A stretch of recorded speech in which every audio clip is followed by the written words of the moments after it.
A lot of people are going to be really mad at me for continuing this series because Anthony Davis looked really good in the Mavs win the other night, but I'm committed to it. We're going to be making a trade scenario for every single team to acquire Anthony Davis, and today we're talking about the Charlotte Hornets.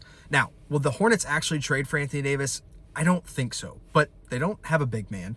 I think they're about to start building around Con Knipple, and maybe they're just ready to say, you know what, we need somebody else in here that can help us start winning some real basketball games because we haven't won in a really long time. Now, this first trade is actually from Bleacher Report, but this sends 3 players to Dallas: LaMelo Ball, Grant Williams, and Liam McNeely, along with 2 first-round picks, 2028 and 2030 from Charlotte. Now, on paper, you might see LaMelo Ball and say, hold on, why in the world would they just give up LaMelo Ball with 2 first-round picks? Well, the latest report is that he is being viewed as a negative asset around the league. When you look at his injury history, he's actually more injury-prone than Anthony Davis is at this point, and that's scary. But on paper, he's still an incredible playmaker and still an incredible player for the Charlotte Hornets. Now, why do you go out and get the other 2 guys? Grant Williams is really just to make the money work. Nobody really wants Grant Williams on their team anymore.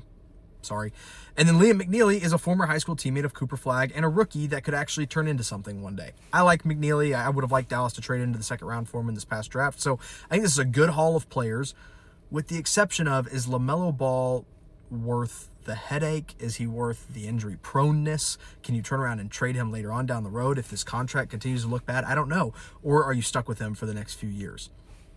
If he is healthy, he is your point guard of the future with Cooper Flagg. If he's not healthy in a head case, you're in trouble because you've got $40 million every year for the next 4 years on the books. But 2 first-round picks might make it worth it. Now, I also didn't come up with this trade. I don't remember where I saw this one, but this is more about cap relief and a couple first-round picks for the Mavericks, including their own 2027 first-round pick that they initially sent to the Hornets in that P.J. Washington trade.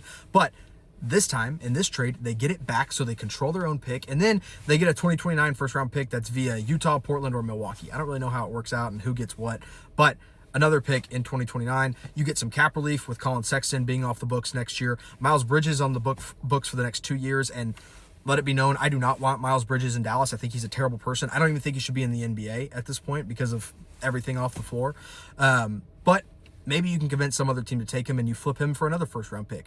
This one is all about draft picks and containing, holding on to your own draft pick and cap relief. And this one I think is maybe a little bit more realistic for the Charlotte Hornets to do if you really want to send him to Charlotte. But I'm not sure I see Charlotte actually trading for AD.